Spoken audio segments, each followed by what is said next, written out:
Okay, so hello everybody and welcome to our LOCO Festival. It is an honor and a pleasure, and at the same time I am humbled by being the one that gets to open this wonderful event.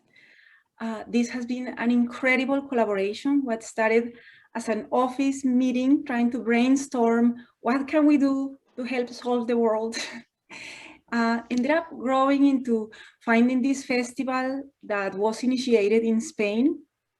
And it was initiated because we were at a time, they were in a time in Spain where they were dealing with a lot of nationalism that was hurting the immigrants, the recent immigrants. So they created this festival to inform students about the human rights violations that were occurring and kind of inviting people to be active about it.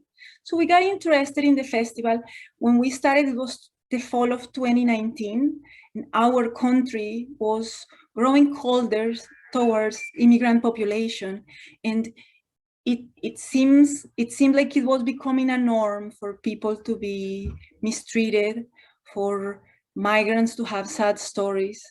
And so the idea of the festival was to go loco, to go crazy and think outside the norm and do things in different ways so that we could impact change.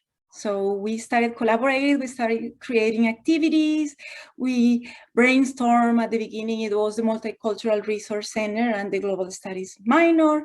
Then the English Language Institute joined. We had collaborations from many different organizations along the way, the Human Rights Institute, the American Civic Association. Eventually, we were able to do much more than we had imagined in that first meeting.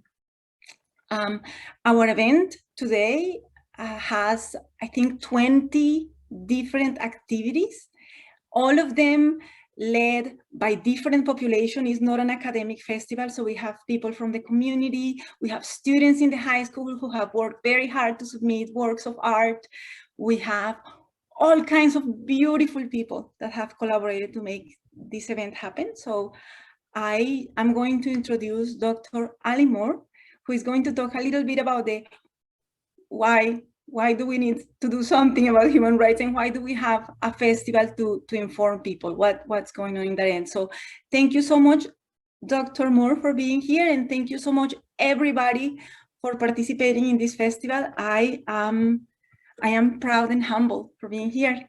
Thank you so much. Ali. Thank you.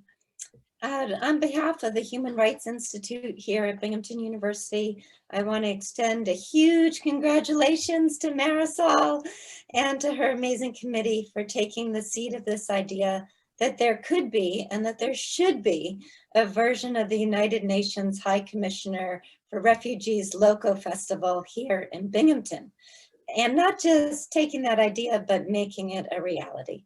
The LOCO Festival aims to raise students and participants' awareness of and appreciation for the struggles immigrants and refugees face worldwide, their fundamental human rights, and their tremendous contributions.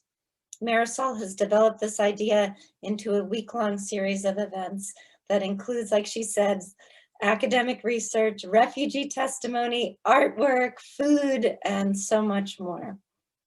The United Nations estimates that there were nearly 80 million forcibly displaced persons around the world in 2019.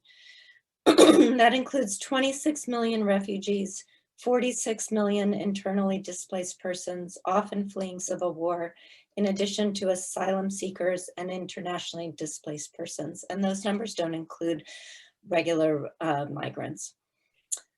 Those populations are among the most vulnerable in the world, further jeopardized by xenophobic nationalism and now, of course, by the pandemic.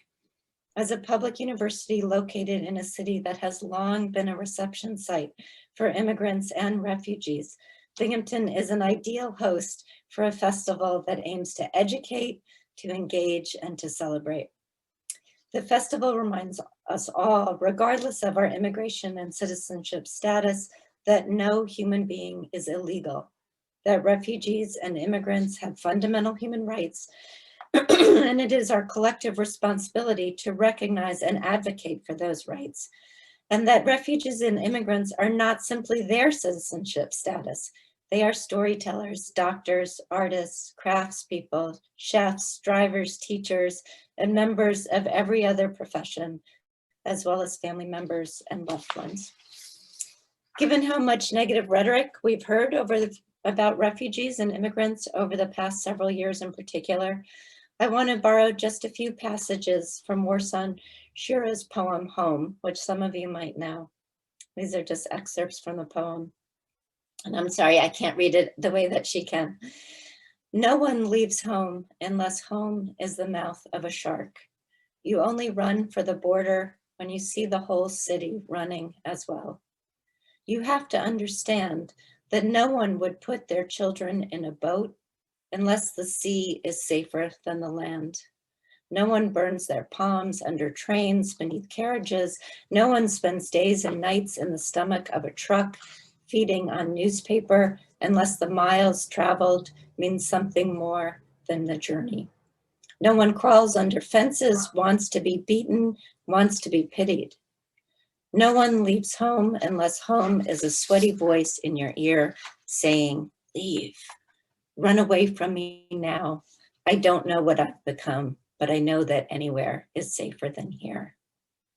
So as we embark on the festival, which is both fun and engaging and informative, I hope we can remember the vulnerability that propels so many refugee journeys and accompanies their arrivals, and that the LOCO Festival gives us all an opportunity to learn about these conditions, and perhaps most importantly, to celebrate the cultural richness of our entangled lives. Thank you so much, Marisol, and look forward to the week's events.